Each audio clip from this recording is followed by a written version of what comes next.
no hace un psicólogo laboral, no hace un psicólogo forense, no hace un psicólogo comunitario, ¿sí? Siempre tengan presente eso. Y tampoco hacen los coaches, ¿sí? O sea, ni trabajadores sociales. Eh, Porque hay muchísimo hoy en día, muchísimo el tema ese de los coaching, que supuestamente hacen psicoterapias, charlas motivacionales que ellos consideran psicoterapias. Esa no es una psicoterapia. Puede ser una charla motivacional, ¿verdad? Puede ser un grupo de ayuda o autoayuda para hacer motivación, para, qué sé yo, hacer descarga o desfogue emocional, pero no es psicoterapia, ¿sí? La psicoterapia se hace una especialización posterior justamente en técnicas psicoterapéuticas. ¿Y en qué consiste esas técnicas que vamos a ir viendo? Cada una de las escuelas tiene su propia técnica. Si bien existen problemáticas que pueden ser trabajadas en forma integral, o sea, se puede, por ejemplo, eh, a ustedes les puede gustar el conductismo, pero les gusta también la técnica que utiliza, voy a inventar nomás, ¿verdad? La técnica que utiliza el psicoanálisis de la asociación libre de ideas porque les resulta para poder ir aunando un poco en inicios y en la forma en que el paciente habla y en ver un poco el desarrollo en la secuencia de sus ideas, a ver si tiene una secuencia lógica. Entonces les sirve y utilizan, ¿verdad? Pero eso no significa que ustedes sean psicoanalistas, ¿sí? Pero utilizan esa técnica del psicoanálisis. Pueden ser humanistas y utilizan ciertas estrategias o técnicas psicoterapéuticas del, de la cognitiva conductual, ¿verdad? Eh, o la asociación libre, ¿sí? O de la sistémica, pero no significa que sean solamente de esa escuela y no utilicen y desconozcan por completo los aportes de las otras escuelas en sus técnicas. A lo mejor la filosofía no nos gusta o no estamos de acuerdo o pensamos que no es así, pero tiene técnicas que pueden ser muy útiles. Entonces, quiero que por favor siempre tengan presente eso porque ya escuché una vez, nada que ver en este grupo y tampoco en esta universidad, sino en una universidad en otra universidad me dijeron, profe, o sea que la profe fulana nos dijo que cualquiera puede hacer psicoterapia, jamás, ¿sí? La psicoterapia es exclusividad del psicólogo clínico que se haya formado en esa área. Yo soy psicóloga clínica, yo no hago psicoterapia, ¿sí? Y yo soy psicóloga forense también. Yo en forense menos se hace psicoterapia. Yo puedo ser psicóloga clínica y hacer exclusivamente evaluaciones y no dedicarme a la psicoterapia. Entonces, la pregunta acá, que ahora les voy a lanzar a ver quién me responde, es, ¿cuál es entonces esa diferencia entre una evaluación y un proceso psicoterapéutico? Profe, de que el Sí, proceso de evaluación sería un periodo más breve y un periodo psicoterapéutico ya sería algo mucho más profundo, en donde ya se abarcarían más aspectos de la persona en sí. sí, donde se va trabajando desde más o menos, tiene bien como ustedes respondieron, ¿verdad? Que yo he visto que respondieron en la guía, que espera que voy a continuar. Quiero otra persona también que hable. Uno nomás, están 40 por ahí en la reunión. Otro más. Hola, Activa tu profe. micrófono, Aida. Hola, Aida, espera que Profe, Aida quiere hablar, le he visto nomás, justo muy que, espera un ratito, Luján, oh, que dale, hable profe. Aida. Te escucho, Aida. Activa tu micrófono. Ay, ay, ay, ay. No se te escucha, muñeca. O sea, me escucho yo, pero no a vos.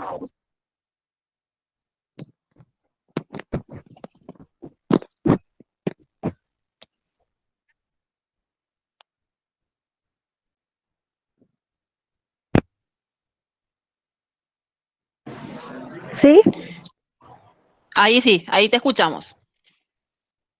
bueno, yo digo que el Ahí te tema de la escuchamos. evaluación es, sí, diría que un psicólogo que hace la evaluación, saca un diagnóstico, un perfil psicológico y que hasta ahí llega su Ujú. intervención. Y un psicoterapeuta sería ya hacer un tratamiento psicológico utilizando algunas técnicas, ¿verdad? O algunas corrientes filosóficas. Excelente. Luján,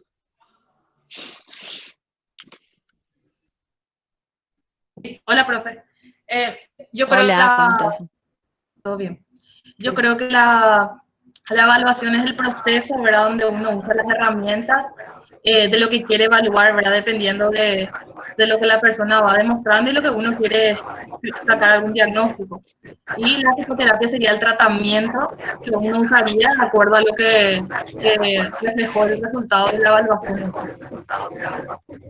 Sí, vamos por ahí. Profe, Sí, profe, yo tengo una duda. te escucho. La evaluación, ¿verdad? Podría ser cualquier personal, o sea, capacitado en lo que es un psicólogo, ¿verdad? Y sin embargo, la No psicoterapia entiendo. tendría que ser de que, ¿Cómo que la evaluación cualquier y personal por puede hacer? ejemplo, un psicólogo educacional podría hacer, al igual que creo que alguien tiene un micrófono prendido. Sí, yo estoy escuchando un eco muy feo realmente. Ahí, profe, Ahí ahí te se me escucho escucha. bien. Ahí Ah, ya. sí, ahí te escucho súper bien. Y De yo que ya no escucho mi eco también. Sí, sí, profe, de que la evaluación, ¿verdad? Podría ser un psicólogo educacional, una persona que es del área laboral, sin embargo, una psicoterapia ya es algo más, o sea, una terapia ya es algo más de un psicoterapeuta especializado en eso. Sí, excelente, están todas las respuestas que están dando y es correcto, ¿sí? La evaluación, así como está diciendo José Carlos, es, puede hacer cada uno desde el área, ¿sí? En este caso, un psicólogo educacional va a evaluar los problemas que tengan que ver con los niños en el proceso de aprendizaje en el contexto educativo, ¿sí? Y va a utilizar las herramientas propias del área educacional teniendo en cuenta la edad de los niños, ¿sí? De las niñas y los niños de esa escuela, por decirlo de alguna manera. La evaluación va a ser un psicólogo laboral para identificar o evaluar cuáles son las aptitudes, actitudes y las capacidades de los colaboradores de una empresa para saber para qué puesto es más apto, para saber cómo se va a comportar o cuál es la estructura de su personalidad en un contexto laboral, cómo trabaja bajo presión, ¿verdad? Si sabe recibir órdenes, si no sabe recibir órdenes. Y un psicólogo comunitario va a hacer una evaluación propiamente del contexto comunitario de las personas que habitan una determinada comunidad, de cómo se comportan, ¿verdad? De cuál es su estilo de relacionamiento, cuál es la forma de comunicarse, pero el tratamiento en sí, una vez que se identifica el problema a través de la evaluación, como bien dijeron, lo va a hacer el psicólogo clínico, ¿sí? Puede que un psicólogo comunitario trabaje posteriormente el tratamiento, pero con estrategias propiamente comunitarias, que no significa que sea una psicoterapia, ¿verdad? Para hacer una psicoterapia se hace de forma individual, ¿sí? Entonces, ¿qué significa eso? Que las terapias de grupos tampoco son psicoterapias, ¿sí? Las terapias de grupo forman parte de una técnica dentro de una persona puede hacer una terapia de grupo, participar en un grupo de una problemática específica y después volver a su proceso propiamente individual. ¿Entienden? Pero, y como bien lo digo, y también lo dijeron ustedes, lo hace única y exclusivamente el profesional de psicología, ¿verdad? Que haya realizado una especialización propiamente. Yo les comenté que estaba en una institución pública. Yo trabajo con mujeres en situación de violencia. Nosotros, por ejemplo, no hacemos evaluación y tampoco psicoterapia. ¿Qué es lo que nosotros hacemos? Nosotros trabajamos con tensión psicológica y hacemos apoyo psicológico. ¿Por qué? Porque la psicoterapia tiene unas sesiones específicas y determinadas, mínimas requeridas de un paciente que tiene que seguir, ¿sí? Como bien también ustedes escribieron en sus trabajos, tiene un proceso, tiene una metodología de trabajo, tiene unas metas para cada sesión que obviamente si la persona no es constante, no se puede seguir y no vamos a avanzar. Entonces, esa es concreta y específicamente la psicoterapia, ¿sí? ¿Para qué se utiliza? Para resolver problemas humanos en un contexto de la relación profesional.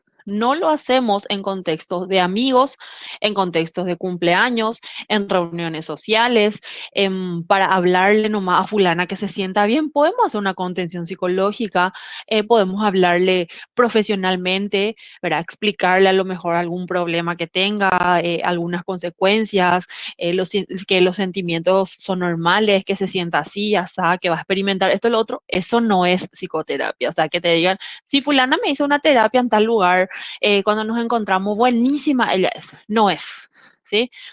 Pueden hacerlo si quieren, es decisión de ustedes, pero yo particularmente les sugeriría que no lo hagan en un contexto social. Se van a agotar, no, nadie les va a pagar. Y son momentos destinados al ocio y la recreación, no a la terapia, ¿sí? Además, ustedes también tienen que recibir su propia psicoterapia. Entonces, no es un espacio destinado para el efecto, ¿entienden? Entonces, se hace única y exclusivamente, no podemos hacerlo entre amigos porque es mi amiga nomás, yo soy psicóloga o yo estoy estudiando psicología y yo le voy a hablar a mi amiga o mi amiga quiere venir a desahogarse conmigo, no le voy a hacer terapia. De hecho, que ya sabrán y me imagino que ya habrán hablado en algunas cátedras o en la mayoría de las cátedras, que por ética profesional luego no se puede atender a familiares, conocidos, amigos, ¿sí? Tiene que ser una persona lo más extraña posible, muy, muy ajena a nuestros afectos y sentimientos, de manera a que podamos nosotros sentirnos cómodos, ¿sí? Libres de emitir los juicios basados en el conocimiento que tengamos según la escuela o la técnica que estemos utilizando, y la persona también no se enoje con nosotros, ¿sí? Porque es muy real eso de que no decimos todo lo que los demás quieren escuchar. Entonces, si es una persona con quien tenemos un cierto vínculo afectivo, social, es la hija de mi amiga, es la prima de mi conocida o cosas así, va a interferir.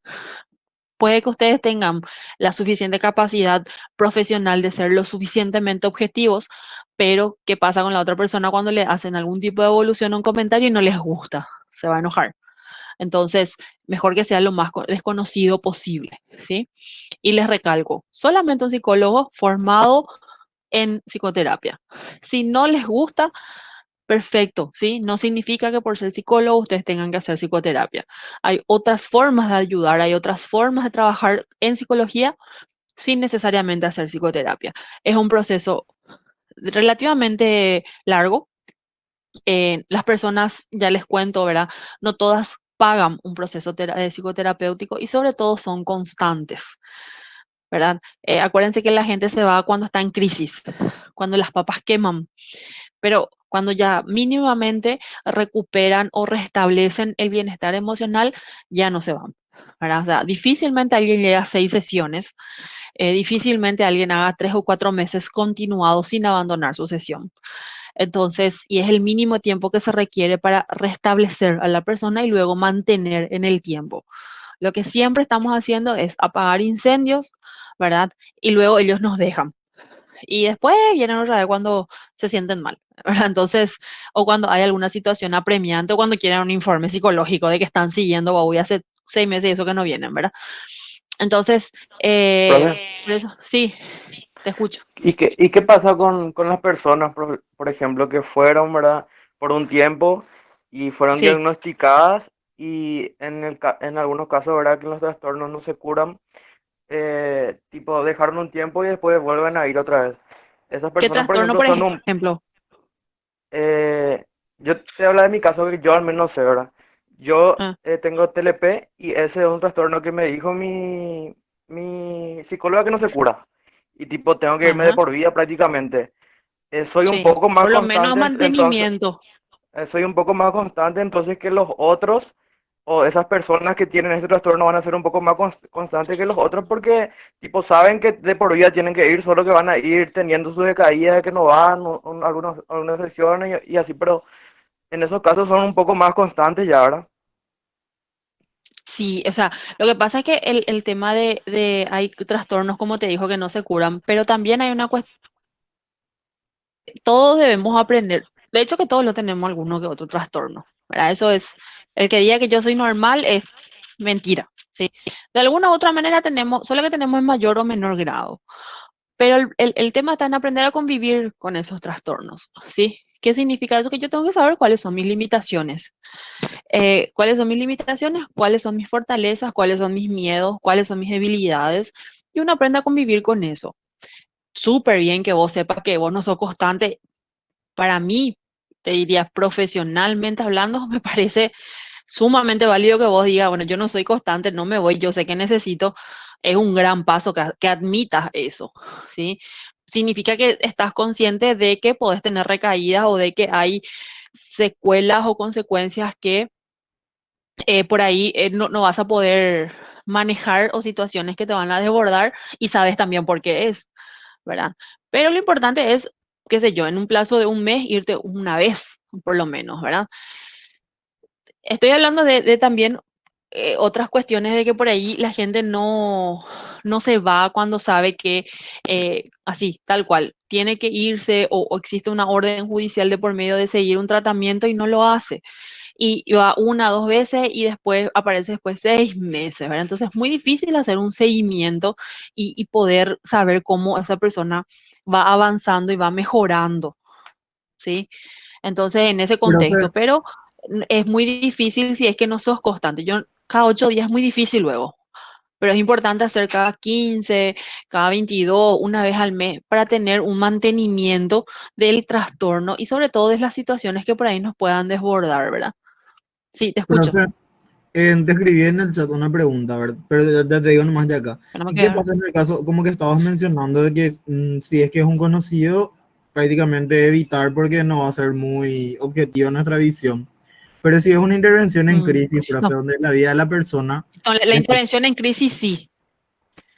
Intervención en crisis sí, es muy diferente. No, es Y ahí psicoterapia, derivamos, profe, ¿sí? ¿verdad? Claro, ahí derivas. La intervención en crisis sí, totalmente, ¿verdad? O sea, estamos hablando de la psicoterapia, una intervención en crisis sí, podés hacer vos, podés hacer en tu conocido, en una situación de duelo, de accidente, ¿verdad? De primeros auxilios psicológicos, claro.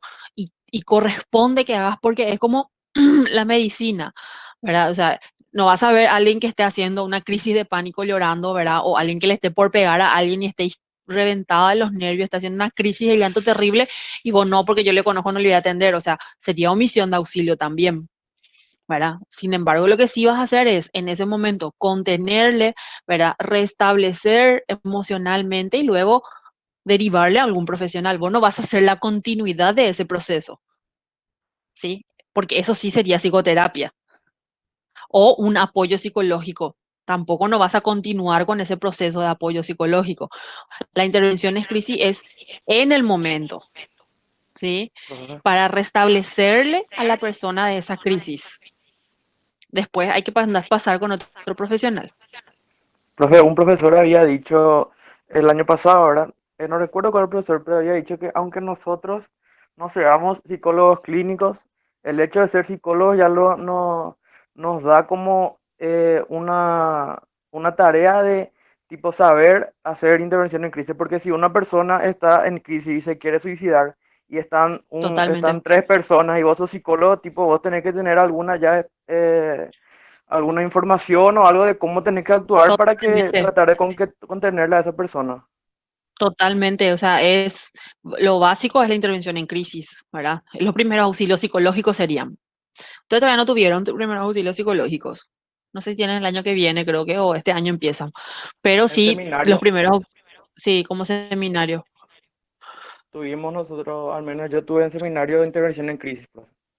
Sí, y bueno, y es lo mismo, o sea, son los primeros auxilios, ¿verdad? O sea, si usted, están los primeros auxilios para, por ejemplo, cuando hacen la Cruz Roja, ¿verdad? De palpar el tema del pulso, de la respiración, sí, en asistencia psicológica, están dando, dice.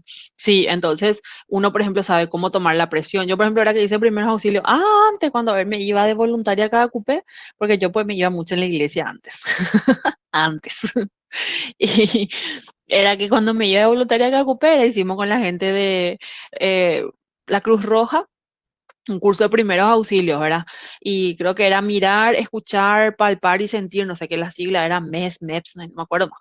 Pero en síntesis era para saber si alguien tiene taquicardia, si está respirando, si tiene pulso, saber tomar la presión, qué hacer cuando se desmaya. Bueno, y la misma cosa pasa en psicología, ¿sí? Eh, ¿Qué hacer en una intervención en crisis? Lo primero es resguardar la seguridad de la persona, de quienes estén a su alrededor, ¿verdad? Y también en lo posible intentar no tocarle, porque no sabemos si eso puede generar una reacción totalmente opuesta a nuestro objetivo de ese momento, ¿sí? Entonces es muy importante cuidar en ese sentido la intervención en crisis que podamos hacer nosotros.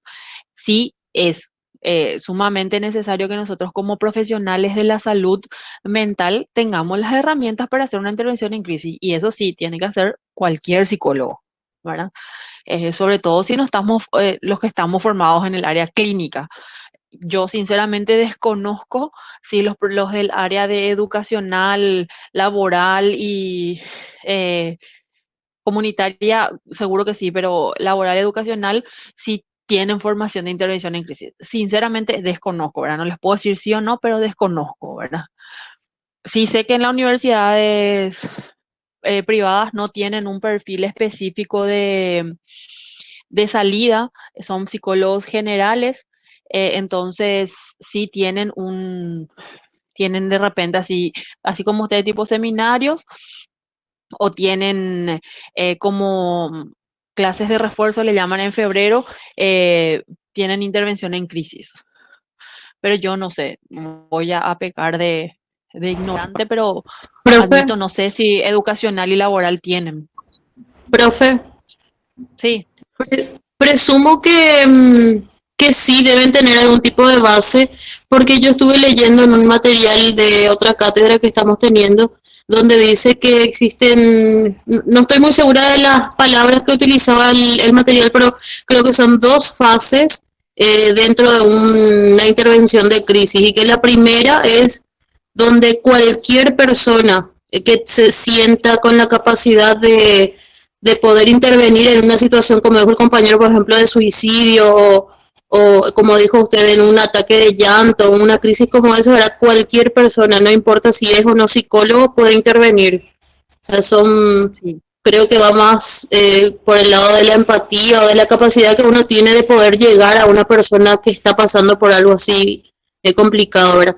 Ahora, así como dijo usted, una continuidad, por supuesto, ya sí o sí un profesional, ¿verdad? Ya en el área correspondiente sería, pero esa primera intervención leí en el material que decía que quien sea puede ser, la persona que esté ahí en ese momento que pueda resguardar la vida incluso, ¿verdad? De esa persona que está Que pasando. pueda asegurar, sí, pero después está la intervención, o sea, los primeros auxilios psicológicos sí tiene una modalidad de evaluación propiamente que se entrena a psicólogos. ¿Sí? Sí, La eso sí. intervención en crisis es una y después están los primeros auxilios psicológicos que es competencia de psicólogos, No. ¿verdad? Entonces tiene unos elementos, unos factores de evaluación diferentes a una intervención en crisis misma, ¿verdad? La intervención en crisis sería la problemática. Profe, Y ahora que dijo, con respecto, perdón, antes de pasar esa partecita en más, que dijo lo que le compete a quién y a quién, ¿verdad? Usted había dicho al inicio que un psicólogo clínico jamás puede ser un sinónimo de un psicoterapeuta. Mi consulta es, Sí, sí, perdón, sí, sí. Sí, sí, sí, sí, sí, perdón. mi consulta es si el psicoterapeuta, por supuesto, fue primero psicólogo clínico, se especializó en el área de psicoterapia y puede un psicoterapeuta decidir antes de iniciar una psicoterapia realizar una evaluación psicológica que corresponde, digamos, a lo que es del psicólogo clínico, ¿verdad? Está tratando de Sí, separar nomás esos dos roles. Quiero saber porque no sí, sé sí. si estoy segura de lo que entendí. De hecho que sí, corresponde luego que inicialmente, antes de poder establecer un proceso psicoterapéutico o decidir, se haga una evaluación. Sobre todo Mm, cuando la persona no sabe expresar o no se puede identificar el foco, el núcleo del problema, ¿verdad? Porque acuérdense que las personas vienen con un abanico de problemáticas, o sea, y a veces lo que expresa realmente no es, ¿sí? Tiene un problema latente y otro oculto. Entonces, si con el transcurrir de las entrevistas, las 3, 4 primeras sesiones, no logramos identificarse, sí sería bueno hacer una evaluación propiamente para posteriormente decidir cuál es la técnica más adecuada que vamos a utilizar. Y esa evaluación, profe, ¿no está mal que el propio psicoterapeuta la haga o tiene que pedir que un psicólogo clínico No, no está mal, realice? puede ser. Ah, Puede ser. Si tiene conocimiento de evaluación, puede hacer. ya, gracias, Si profe. sabe hacer evaluación, puede hacer. Entiendo, gracias. Ningún problema. Ya. Entonces volvamos un poquitito vimos que estábamos en el tema de que es en una relación profesional, ¿sí? Se da este proceso. No se da entre amigos, entre conocidos, en una reunión social, ¿sí? Bueno, Profe, una sí, última consulta en relación a lo último, que yo te creo que es escucho. algo que más bien a vos como profesional seguro te sucede mucho y también a nosotros que estamos en la carrera. ¿Cómo, profe, o sea, de qué forma uno puede decirle a las personas que tipo no corresponde, o sea, no es que no corresponde, sino sí podemos, como decir, hacer una intervención en una crisis o primero, o sea, dar así, Sí, se dice conceptos, pero de repente la gente tiene un tabú de que vos estudias psicología y tipo te quiere preguntar así millón cosas y ya te empieza luego a contar. O sea, a mí personalmente me sucede eso demasiado sí. en cualquier lugar. Tipo en el colectivo, tipo, permiso, le digo a la ¿Y qué señora. respondes? ¿Y Y qué la verdad, respondes? y la verdad que Contame un poco qué le decís. yo realmente, o sea, cuando me pasa generalmente con personas que no conozco, les escucho nada más, ¿verdad? Y porque realmente vos te das cuenta que de repente la gente no necesita, como se dice, una terapia o un consejo que está en una crisis, sino Pero necesita necesitan no sé, hablar. alguien, sí, alguien que le escuche. Pero la verdad que Sí. nunca encuentro qué decirle exactamente, pero creo que debería de haber ahí una respuesta, calculo, que tipo te hace zafar de Sí. esa situación porque es incómodo de repente en un lugar donde vos te vas para distraerte y la gente te sale con cosas así que es la verdad incómodo. Sí. Y o sea, el primer error que cometes luego es permitir que continúen, ¿verdad? Porque mientras vos permitas que ellos continúen, te van a seguir avasallando y eso te va a seguir pasando en el contexto profesional también si vos no marcas las pautas de la entrevista o en este caso de la conversación, ¿verdad? Entonces, mientras vos permitas que ellos te sigan contando, ellos van a continuar. Entonces, ahí es donde uno planta su postura profesional. Sí me pasó muchísimo y me sigue pasando, pero yo entrené, a mí me sirvió, no sé si te va a servir. Yo entrené una respuesta que yo digo, yo no soy psicóloga a las 24 horas, yo no vine como psicóloga, ¿verdad? Es una Claro. respuesta que yo entrené, pero sí, también veo que la persona está muy mal, te digo, en el sentido que está demasiado cargada. 30 minutos, un ratito, y después le decís, mira, lo que yo te sugiero es que busques ayuda, porque eso de cierta manera te va a seguir, vas a seguir cargando, vas a seguir teniendo, te va a seguir molestando, te va a seguir doliendo, y eso necesita ser trabajado de otra manera. Anda a una psicóloga, un psicólogo que te escuche, no te van a comer, no te van a morder, no te va a hacer nada malo, ¿verdad? Claro. Anda. Entonces, eh, sería Derivar una estrategia. O directamente. sea, son dos escenarios, sí, son dos escenarios que se te pueden presentar, ¿verdad? Y puedes ensayar ese tipo de respuestas, ¿verdad? Pero te va a seguir pasando y te va a pasar muchísimo y la gente te va a seguir avasallando en la medida que vos permitas que ellos avancen, ¿entendés? Entonces, cuando más vos permitís, más la gente va, porque nunca vas a rechazar, pues. Y la gente Claro. ya sabe eso. Y eso pasa también cuando te recibas, ¿verdad? En la entrevista, si vos no marcas los tiempos y el hilo a dónde querés llevar, te van a llevar a vos. Y va a llegar un momento que tu cerebro va a estar tan saturado que ya ni te vas a acordar para qué era la entrevista. ¿Entendés? Claro. Entonces, y va a pasar más de 45 minutos. A veces decimos, Dios mío, ¿qué le voy a hacer 45 minutos con una persona o 50 minutos? Ustedes no se imaginan lo rápido que pasa y a veces Sí, poquísimo es lo que puedes llegar a sacar en ese tiempo. Pero somos nosotros los que vamos marcando los tiempos. claro. Entonces, las dos opciones son Uno es decir, si te das cuenta que es así, tipo, porque quieren joder nomás o tantearte, que tanto para lo que sabes porque estás estudiando psicología, le decir, ¿sabes que yo legalmente no vine un poco como psicóloga? Ya me olvidé todito lo que sé porque yo los fines de semana luego no soy psicóloga o no, yo todavía no me recibí, Sí, yo no, cuando me reciba te voy a pasar el lugar, el consultorio y mi honorario, ¿verdad?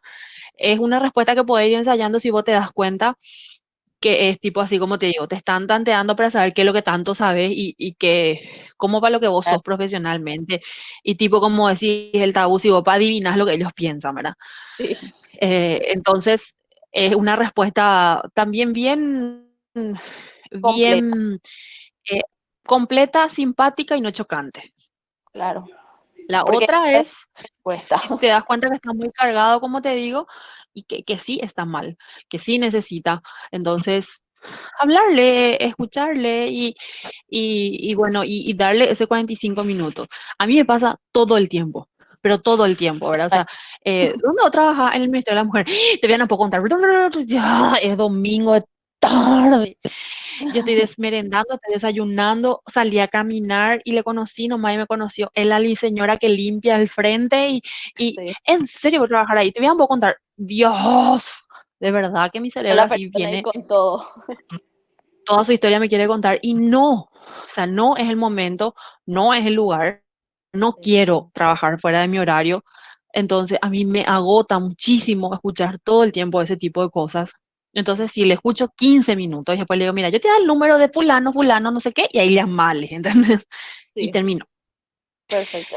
Y en las reuniones familiares, mi mamá ya hizo la propaganda de que yo soy demasiado argel y de que de balde le van a preguntar ahora porque ella no les va a hacer caso.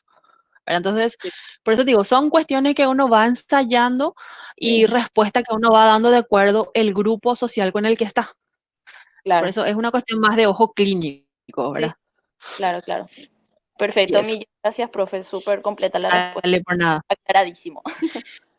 Dale, dale.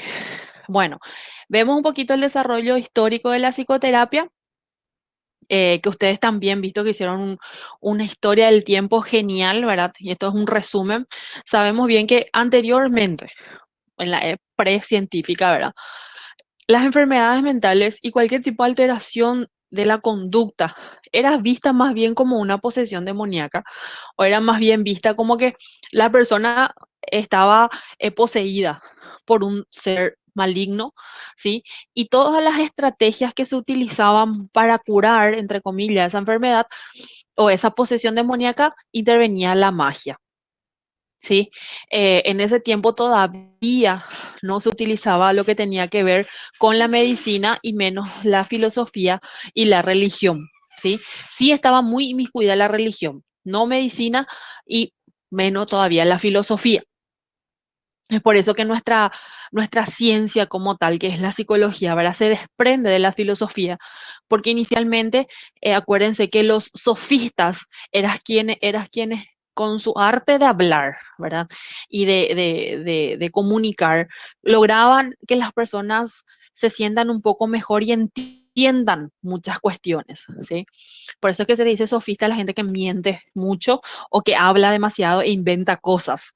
Y por eso, por ese lado es que muchas veces también nos encierran o de alguna manera nos etiquetan a nosotros como que hablamos nomás y para eso nos pagan, ¿verdad? O para escuchar nomás.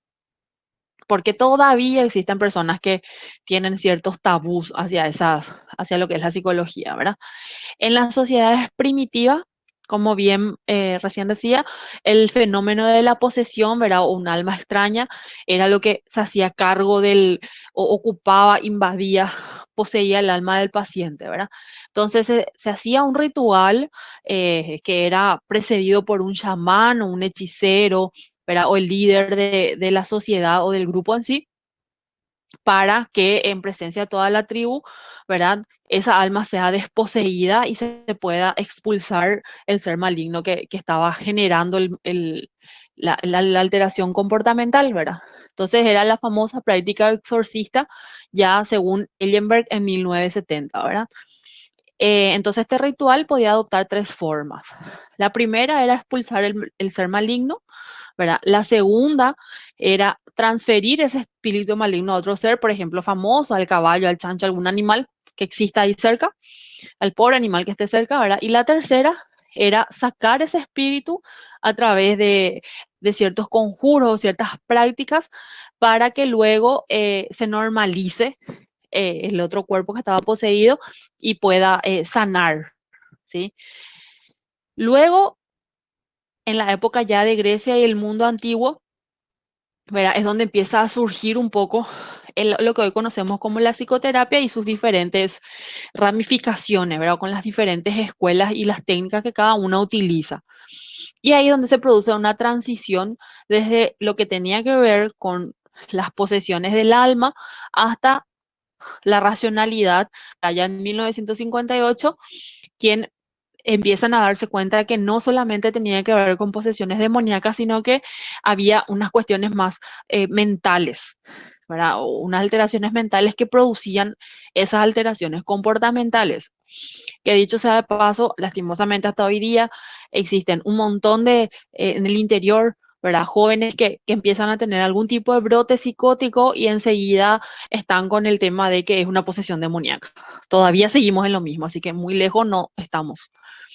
Lo único que hacen es les alteran con el que se reúne gente alrededor, el prójimo que está con su brote, que está con las alucinaciones, con que le hablan mil cosas, tiene sus mismos delirios, ¿verdad?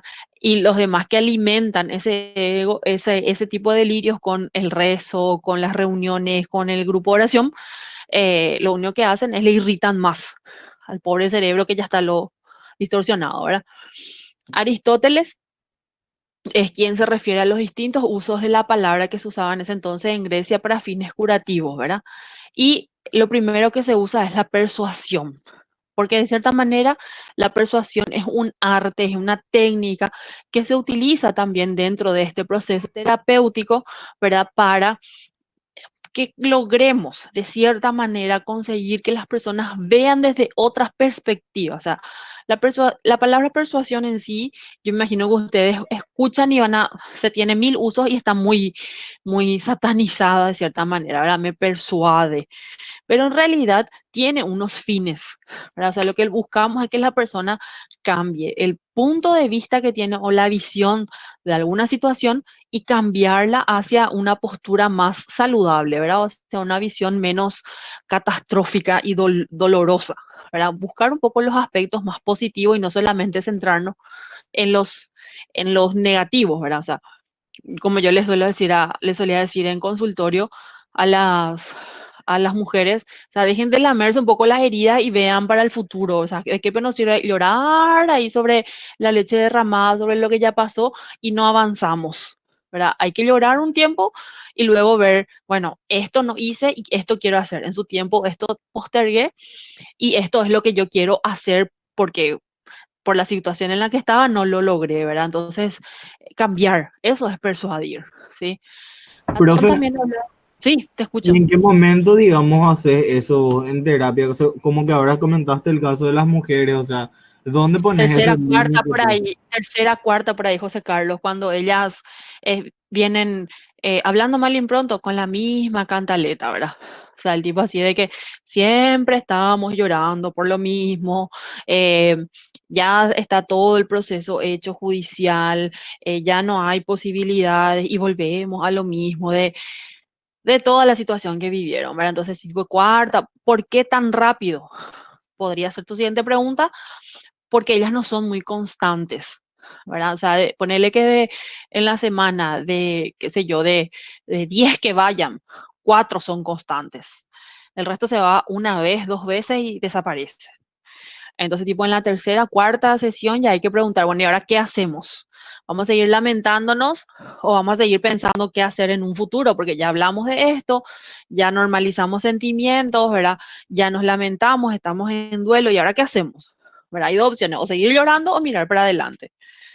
Si vamos a seguir llorando, perfecto, entonces vamos a seguir llorando o miramos para adelante, ¿verdad? Porque seguir llorando, ¿qué situación vamos a remediar más? ¿Verdad? ¿Qué es lo que vamos a cambiar con ese espíritu o ese estado de duelo constante? Pasa que con ellas, con las mujeres, con la población que yo trabajo, hay una cuestión muy particular en su personalidad, que ellas son muy dependientes emocionalmente. Entonces, para ellas, la postura que a veces tienen es muy fácil de tirarte a vos como profesional la responsabilidad de decirles qué hacer con sus vidas.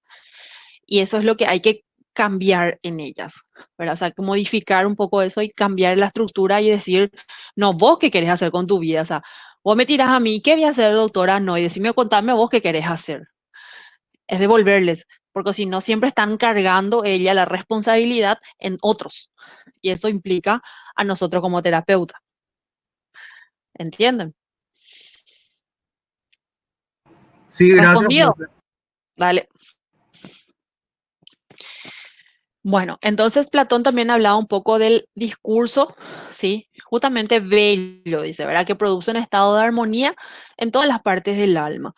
Y no todos los discursos, obviamente que no son bellos, eh, dependiendo del receptor, en este caso el receptor serían nuestros pacientes, nuestras pacientes, no todo es lindo y tampoco vamos a mentir solamente por caerles bien, ¿verdad?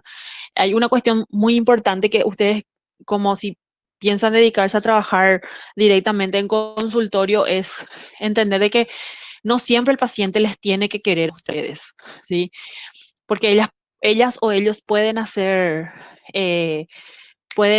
la transferencia, ¿sí? Entonces es un rechazo que puede presentar hacia ustedes, que supuestamente ustedes son malos, no le quieren, no esto, no lo otro, pero en realidad son ellos mismos los quienes no están aceptando alguna situación en particular.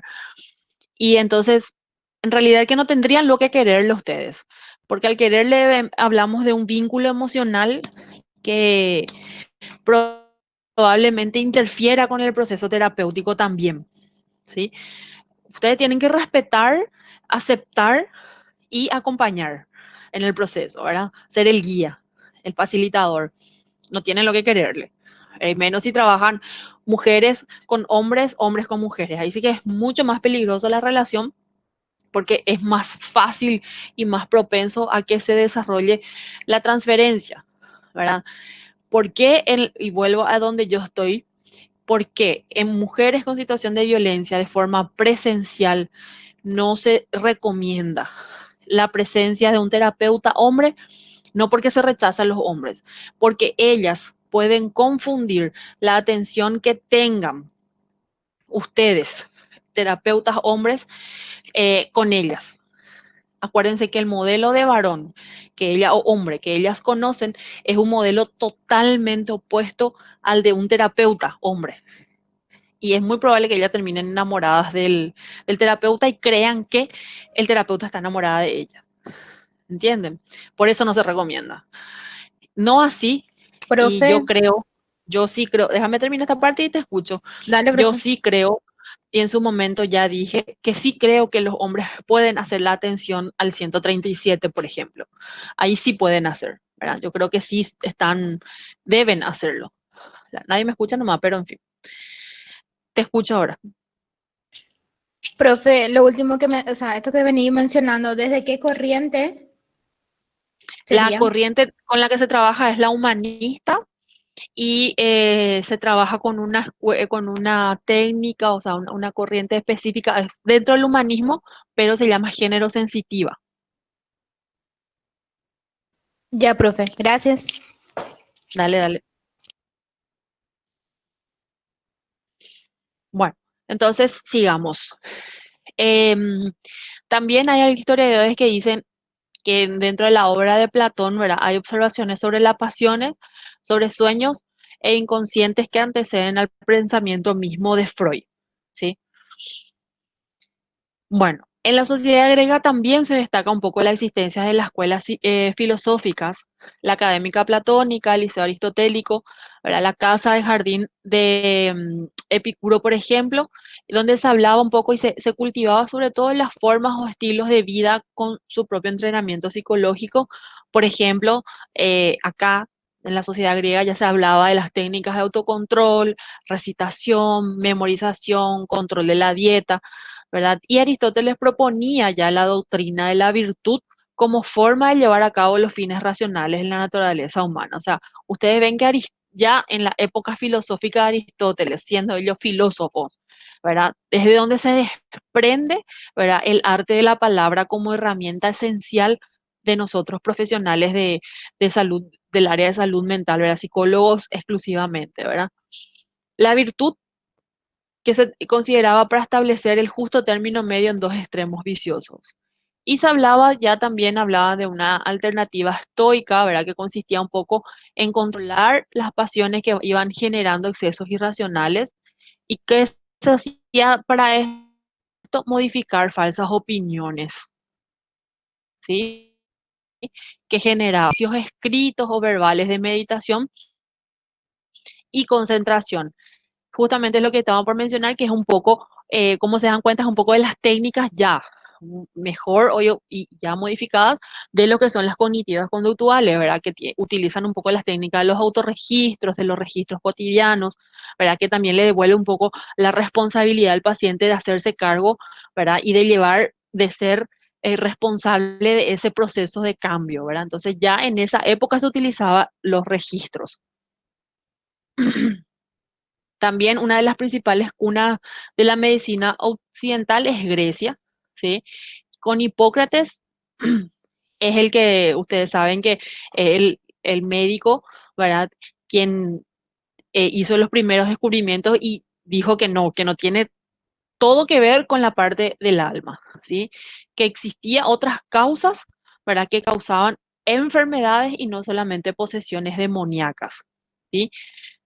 Mencionaba que eran un poco los estados internos del organismo quienes producen esas enfermedades. Uno de sus postulados es la existencia de los cuatro humores que hasta hoy nosotros conocemos: sangre, flema, bilis amarilla y bilis negra, y que estos están determinados en ciertos órganos del cuerpo, ¿verdad? Que es lo que producen ciertos estados o ciertos estilos de personalidad, ¿sí? Y la salud es un equilibrio de estos humores. El exceso de uno o la disminución de otro genera un desequilibrio, ¿verdad? O hace predominancia después. Habrán visto, me imagino, en teorías de la personalidad, estas características también. El tratamiento de tales desequilibrios era de tipo somático, ¿sí? ¿Qué significa eso? Que lo que se trataba eran los síntomas, que ustedes sabrán, hasta hoy en día se siguen trabajando, ¿verdad? O sea, hoy en día cuando existen alteraciones de ansiedad, alteraciones, crisis nerviosas, crisis de pánico, otra, ¿cuál es la otra que no tenga que ver con, y todo lo que tenga que ver con las neurosis? Los obsesivos compulsivos se trabaja mucho la sintomatología, estrés postraumático también, ¿verdad? Entonces se trabaja directamente al área sintomatológica, ¿sí? ¿Por qué? Porque es lo que le genera el desequilibrio a la persona. La alteración del sueño, sudoración, taquicardia, la sensación de asfixia, o entonces se ataca el síntoma, ¿verdad? La enfermedad en sí se hace a través de un acompañamiento propiamente de un psicólogo, pero los medicamentos no es que curan la enfermedad, sino que lo que buscan es devolverle al paciente ese equilibrio que perdió con la aparición de los síntomas. Galeno es quien desarrolló la medicina hipocrática y dividió también las causas de las enfermedades en orgánicas y mentales, ¿verdad? Entre estas enfermedades mentales estaban las lesiones en la cabeza, exceso del alcohol, ¿sí? Los temores, cambios que se dan en la adolescencia. También decían que la menstruación generaba algún tipo de alteración. En ese entonces se creía, ¿verdad? Adversidades económicas y amorosas, y él proponía también la guía de un tutor o un pedagogo, ¿sí? Que era quien aconsejaba o llevaba una vida serena y era, en la mayoría de los casos, el que le hacía el tratamiento somático. Y ya en la Edad Media y el Renacimiento también la Iglesia vuelve a aparecer con un papel central para considerar los trastornos mentales nuevamente como una cuestión más bien de posesiones demoníacas y una cuestión sobrenatural, y que esas enfermedades eran consecuencia o producto de un pecado, ¿sí? Y a través de la confesión, que era la terapia que en ese entonces se utilizaba, uno podía alivianar esa enfermedad, ¿verdad? Y había dos tendencias. sobre el pecado. Primero estaba la postura inquisitorial, ¿verdad? Que alcanzó su auge con el Papa Inocencio III, y la obra de Springer y Kremer, ¿sí? Que ellos hablaban un poco de descubrir y capturar a los herejes y la bruja y el tratamiento para poder llegar a la tortura y la quema.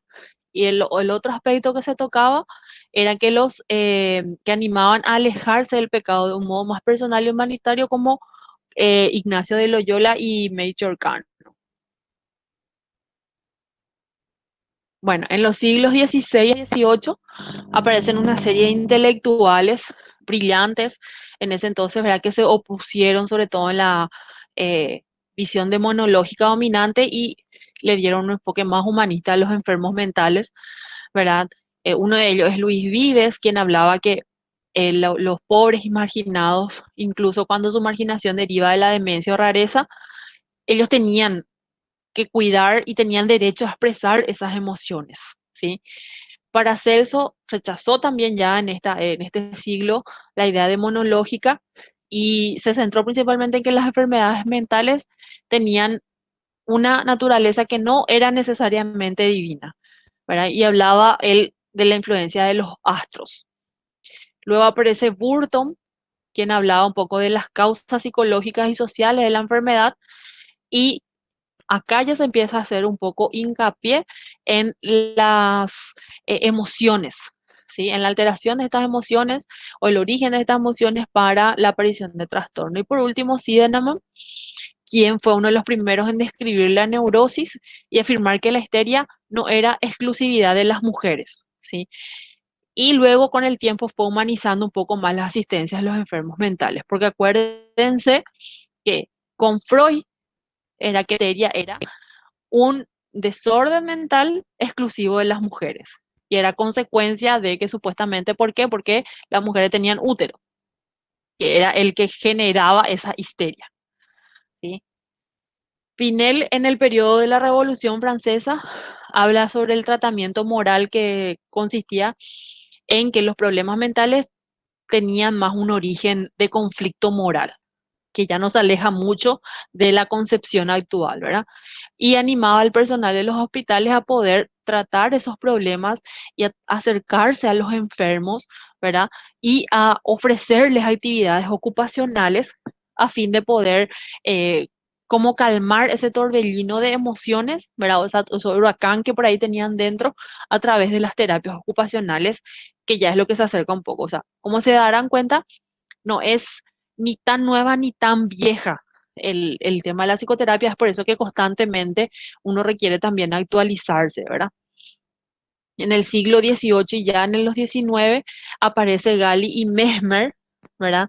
Quienes mencionaban que las funciones corporales y emocionales estaban determinadas por ciertas áreas del cerebro, ¿verdad? Y ellos ya empiezan a mencionar, ahí ya se empieza a hacer mención un poco del carácter que deriva de áreas específicas del cerebro y además que la forma del cráneo, perdón, tenía mucho que ver con la estructura de la personalidad, ¿sí? Con el carácter que tenían las personas. Y ahí es donde empieza la frenología, ¿verdad? Acuérdense que hubo épocas, sobre todo en criminología se estudia mucho el tema de que se le hacía una incisión en el cráneo justamente para poder estudiar esas áreas y que de esa manera se liberaba supuestamente las incisiones, los trastornos mentales y las alucinaciones. Mesmer es un médico vienés, ¿verdad? Que proporcionó un empuje clave a todo lo que es la psicoterapia y su aportación básica consistió en explicar la enfermedad mental como una causa natural, ¿sí? Y no justamente del diablo. Las personas tenían un fluido en el cuerpo, él sostenía que todas las personas tienen un fluido en el cuerpo, que es lo que transmite los humores hipocráticos y que cuando había un desequilibrio hacía que la persona se enferme. También propuso restaurar este desequilibrio con el uso de imanes para después evolucionar hasta la interacción del magnetismo del terapeuta y el paciente, ¿verdad? Su método básicamente era colocar imanes cerca del paciente y, y, o sea, consumir ¿verdad? Tragar fluido de hierro y pases de mano de imanes para determinada zona del cuerpo. Entonces eso hacía que esos líquidos del cuerpo, que eran los responsables del humor o del carácter, ¿verdad? Vayan volviendo a su estado normal. Con estos métodos supuestamente tuvo éxitos en ese entonces, sobre todo en síntomas y males de tipo histérico. Y Bright, en 1795, que es un médico británico, retomó estas prácticas, pero reformuló producto de un estado neurofisiológico como un estado de sueño nervioso, ¿sí? Y él fue uno de los primeros también, con Freud, que acuñó el término de hipnosis, ¿sí? En el siglo XIX es donde aparece el interés por la hipnosis. Luego aparecen las escuelas de Nancy con la figura de Liebault, Bernheim, Salpêtrière en torno a Charcot, y quienes se centraron principalmente en todo lo que tenga que ver con la teoría de Freud, ¿sí? Liebault practicaba la hipnosis y sugería a sus pacientes que le miraran fijamente a los ojos y le iba adormeciendo de forma gradual, y luego de conseguir eso, le indicaba la desaparición de los síntomas. Luego, con este procedimiento llegó a tratar todo tipo de enfermedades, ¿verdad? Bergen aprendió este método también de Liebault y lo explicó como un producto de la sugestión. Entonces, de ahí viene el término sugestionabilidad, ¿sí? Que era para una característica común de las personas y su aptitud de transformar una idea del autor. Y Bergen prescindió de la hipnosis y se basó en la sugestión directa del enfermo, ¿verdad? Llamando a esta práctica psicoterapia, ¿sí? Ya Charcot también continuó con la misma práctica de la hipnosis y él empezó a explicar los procesos neurológicos que se daban en ese estado. Hizo una investigación entre la histeria y la hipnosis, la parálisis histérica que se podía reproducir y eliminar bajo la hipnosis, y su concepción, ¿verdad? El concepto que él generó fue que había una lesión neurológica específica. Entonces, con la sugestionabilidad, si una persona era sugestionable fácilmente, significa que era débil neurológicamente, ¿sí? Y el método catártico también ya fue descrito acá por Breuer, quien empezó a trabajar con Freud en estudios sobre la histeria, y aparece el famoso caso de la paciente Ana O, quien había desarrollado un cuadro histérico a partir del periodo en que cuidaba a su padre moribundo. Pueden buscar para la siguiente clase, ¿verdad? Dentro de 15, el caso de esta paciente, a ver un poco qué descubrimientos obtuvieron en ella. Breuer empieza a trabajar esta paciente con hipnosis de forma repetida hasta que luego la paciente comenzó a hablar de sus experiencias específicas del pasado, ¿verdad? En las que apareció el síntoma, ¿sí?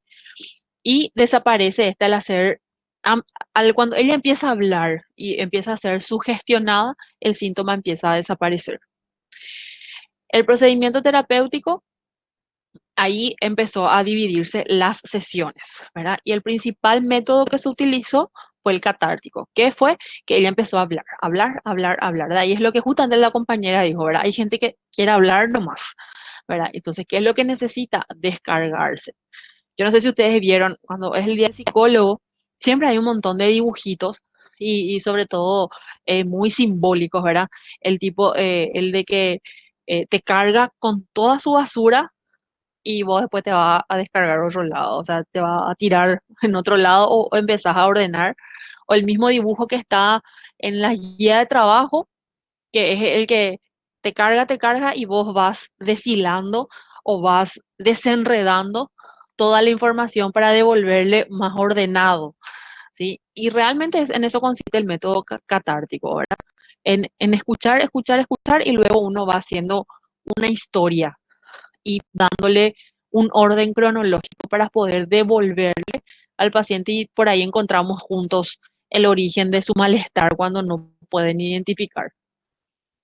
Y Sigmund Freud, en ya con una sólida formación neurológica, sobre todo porque él ya era un médico y tenía mucho más formación, ¿verdad? Entonces él fue trabajando numerosos casos de histeria y practicaba el método catártico que ya desarrolló con Breuer.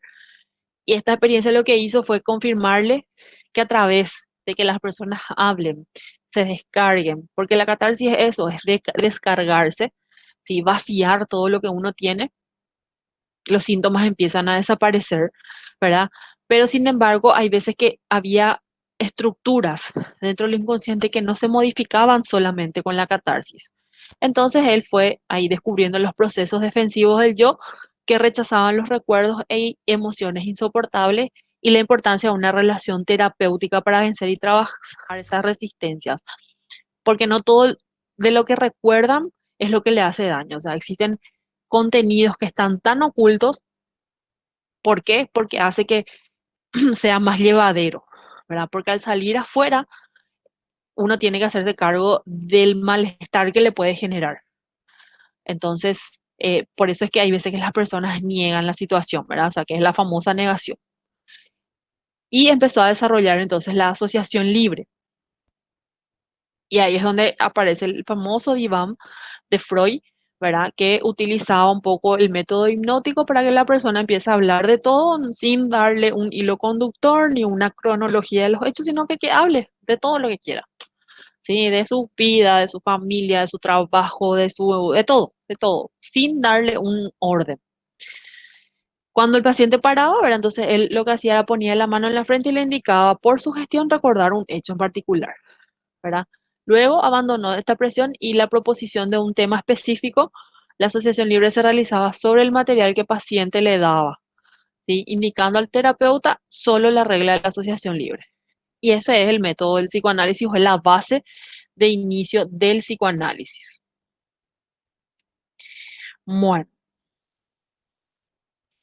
y luego ya tenemos la aparición de la psicoterapia en la actualidad, ¿verdad? Que aparece en el siglo XX en Estados Unidos, en Europa. La concepción dominante del tratamiento era médica o bien derivada de la orientación psicoanalítica, ¿verdad? En el campo de la psicología y luego de las dos guerras mundiales es donde aparece un poco la relevancia y la importancia de psicólogos en los asuntos sociales y en el área pública, ¿verdad? Sobre todo porque en la Segunda Guerra Mundial se requirió de la selección de personal. De ahí más o menos empieza.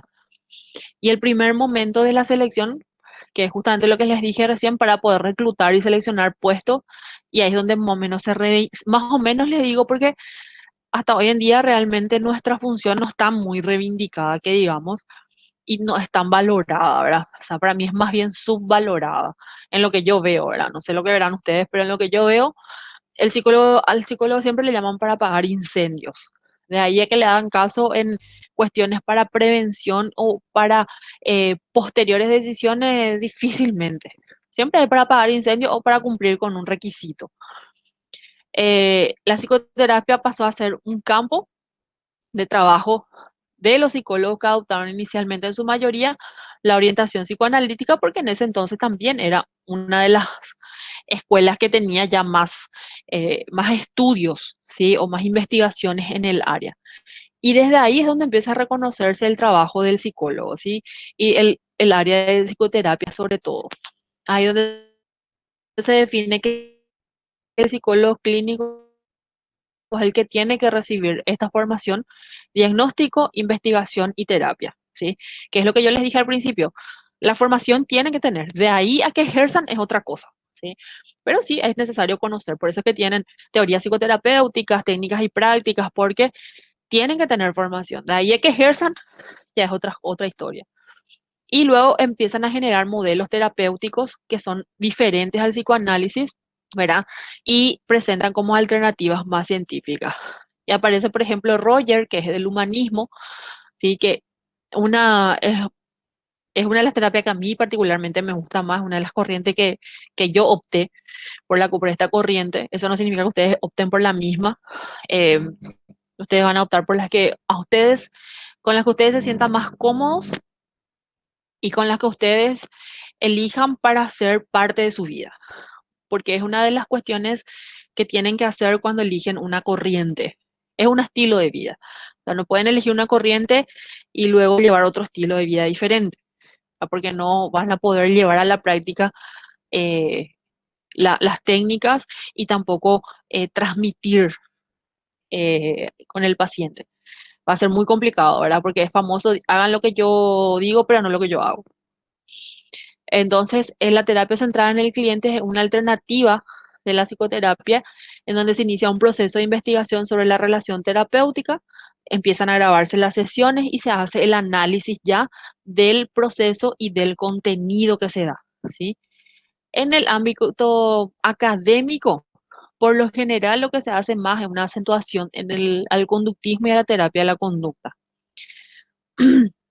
Se piensa proponer también que los trastornos mentales sin base orgánica son trastornos aprendidos derivados de leyes de condicionamiento, por lo tanto también se pueden modificar en base a procedimientos de reaprendizaje. Actualmente, la tendencia en lo que es psicoterapia, ¿verdad? Es primero en la investigación de resultados. Sí, uno puede tener la formación en psicoterapia y en base a eso ir proponiendo estrategias o ir aplicando para hacer nuevos descubrimientos, por ejemplo, de un estilo de terapia, de una técnica, en otras nuevas problemáticas, cuál es la que más eficaz, cuáles son los resultados que arroja, ¿sí? Cuál es la más oportuna en cuanto a, entonces se dedica a la investigación de psicoterapia, por ejemplo, ¿verdad? También en la otra tendencia, la búsqueda de modelos eclécticos e integrados, que den cuenta del hecho anterior y selección del tipo de terapia que esté en función al cliente, al problema o al terapeuta, porque tampoco se puede elegir por ejemplo, pueden ser psicoterapeutas, pero eso no significa que trabajen todas las problemáticas. Pueden sentir un rechazo hacia adicciones, por ejemplo, pueden sentir un rechazo hacia, qué sé yo, hacia los gays, hacia las mujeres que abortan, qué sé yo, estoy inventando nomás, ¿verdad? Pueden sentir un rechazo, entonces no se sienten en condiciones o no creen que no van a poder ayudar y derivan nomás, ¿verdad? Entonces, en ese contexto es que dice que los modelos tienen que ser más integrados y tienen que estar en función también al terapeuta, ¿sí? Se proponen diferentes concepciones de estos modelos para que sean abarcados a la diversidad y especificidad. Y actualmente es la terapia que más se utiliza, es la breve, ¿sí? Por una cuestión económica, efectividad, ¿verdad? Eficiencia también y requiere menos tiempo, ¿sí?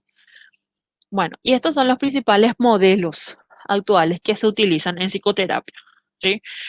Que son producto de las escuelas, ¿verdad? Los psicodinámicos, humanísticos, existenciales, conductuales, sistémicos y cognitivos, ¿verdad? Pero los cognitivos se hizo como un ensamble por las técnicas mismo del cognitivo conductual, ¿verdad? O sea, por lo general la práctica no es por separada, ¿sí? Se trabaja junto, porque la base es que de nuestros pensamientos, ¿verdad? Y de nuestras estructuras mentales parten nuestros comportamientos. Entonces, se trabaja junto. Bueno, ¿alguna pregunta hasta acá? Como para ir cerrando y la pregunta que les di al inicio. Súper bien, profe, hasta acá. Perfecto. Y las preguntas que le di al inicio, vamos para cerrar. ¿La psicoterapia es o no una ciencia?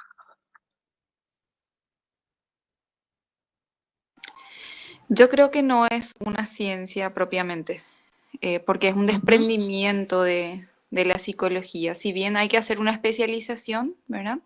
Creo que no es una ciencia por sí sola. No, es una ciencia, totalmente de Pero, acuerdo, ¿verdad? Sí, te profe, escucho.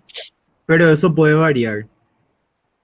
Y te Puede digo el variar por con el qué. tiempo, ¿verdad? Sí se van abriendo escuelas que son específicas, ¿verdad? Y se demuestra de forma empírica y contrastable con estudios en poblaciones bien amplias, de que se puede volver una ciencia. Pero por de Pero, pronto, sí, déjame terminar la idea, por sí, de pronto, una ciencia de por sí sola no es, ¿sí?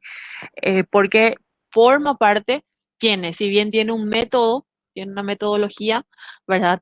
Eh, es comprobable, pero por sí sola no existe, o sea, existiría en base a estructuras mentales y comportamentales que necesiten o ser modificadas o acompañadas. Y esa es una labor de una ciencia, ¿verdad? Que justamente se ocupa del comportamiento, que es la psicología. Pero, sin Pero, embargo, a modo de la guía, todos los trabajos están bien porque todos analizaron y me parece, y fundamentaron correctamente, y eso es lo válido, ¿sí? Así se construye conocimientos. Te pero escucho. sobre eso te iba a decir, de que epistemológicamente, si es que te pones a analizar, luego, si es que, o sea, si es que te pones a filosofar bien, varía. ¿Por qué? Porque si es que te basas en un modelo de cognitivo-conductual, Sí, tenés un método en el cual es de manera científica. Pero si nos basamos más bien en una corriente humanista, es ahí donde no se puede considerar ciencia. ¿Por qué? Porque ahí no nos basamos en un método más que en la filosofía en sí, ¿verdad? Pero desde el punto de vista epistemológico, por eso yo te puse lo en la guía, profe, ¿verdad? De y yo leí, ya leí. que eso varía, profe. Varía totalmente, pero porque las corrientes tienen sus propias bases epistemológicas, ¿verdad? Pero si vas a ir o sea, si vamos también a lo cognitivo-conductual, es cierto, ellos buscan modificar ciertos comportamientos que generan algún tipo de conflicto en el funcionamiento, en el entorno de la persona, ¿verdad? Utilizan la psicoterapia que tiene una base científica. Los modelos que ellos utilizan, las técnicas que ellos utilizan son basadas prácticamente al 100% en registros, ¿sí? Entonces, partiendo de ahí es donde ellos van modificando el comportamiento de la estructura que necesita ser modificado, que consideran mal aprendido.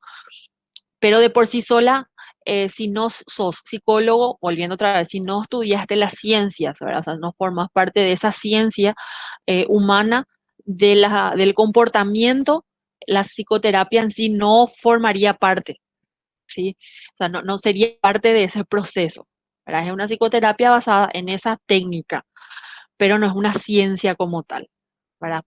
Como les dije, ¿verdad? O sea, por sí sola no existiría, sino forma parte del estudio y análisis del comportamiento, que es su fin último, independientemente a la escuela, ¿verdad? A la escuela que se trabaje, el fin último de la psicoterapia es trabajar y abordar el comportamiento, o sea, centrado en el cliente, devolviéndole la responsabilidad, modificando el comportamiento, analizando sus inconscientes colectivos y sus negaciones, independientemente de la escuela. Su fin último es trabajar, acompañar, ¿verdad? En un contexto profesional, el comportamiento, ¿verdad? O las emociones o los afectos. Pero ¿quién es? ¿Cuál es la ciencia que se ocupa de eso? Y sí, o sea, más bien dentro de la psicología, o sea, una de las Sí, técnicas. sí, por eso, justamente por eso. Entonces, por eso les digo, ninguna respuesta está mal, eh, pero de esa manera, uno hablando, leyendo y debatiendo, uno va diciendo, ah, sí, sí, sí o sí, no. Pueden o no estar de acuerdo conmigo, pero de esa manera vamos construyendo y con el tiempo van a ir sacando también ustedes sus propias conclusiones, ¿sí? Solamente que lo importante es analizar y debatir para conocer y sobre todo defender nuestro quehacer, ¿verdad? Con fundamentos sólidos, para que no cualquiera venga y te diga, no, ustedes no hablan, no mató al pedo y para eso pues se les paga, ¿verdad? Porque eso es lo que al final siempre terminan diciendo. Sí, porque esta fue una discusión, profe, que nosotros con el profesor de epistemología el año pasado tuvimos bastante. Porque él al menos, tipo, se burlaba de nosotros porque decía que no éramos ciencia, ¿verdad? Sí, Y ahí cuando es empezamos, filósofo, ¿verdad? sí, Filósofo, ¿verdad? sí. Mm. Y ahí cuando empezamos a interiorizar más, tipo, era el debate, ¿cómo no vamos a hacer ciencia si es que nos basamos en un modelo Tiene un prácticamente método, tiene una científico? Sí. técnica, tiene un proceso, o sea, no, y tiene pruebas científicas que se llevan al laboratorio. ¿Se puede o no hacer en laboratorio? Claro que es una ciencia. Lo que pasa es que ese es un argumento siempre de los filósofos porque ellos quedaron como que relegados una vez que la psicología se independizó de ellos y empezó a tener su propio método y empezó a tener sus propias pruebas. Y por eso es. Y lo mismo pasa con los trabajadores sociales. Entonces, es es un recelo de profesión más que nada. ¿Verdad?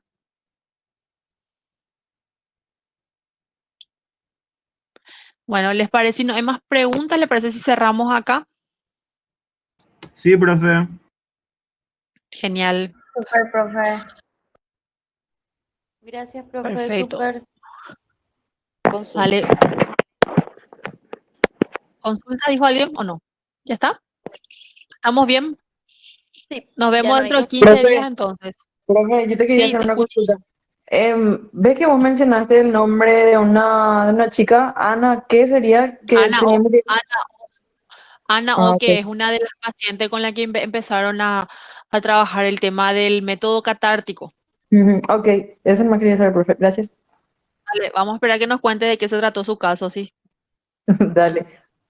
Dale, está. Chao, que tengan buenas noches, buen provecho si ya van a cenar. Hablamos cualquier Igualmente, cosa profe. en Chau. el Chao, grupo. profe.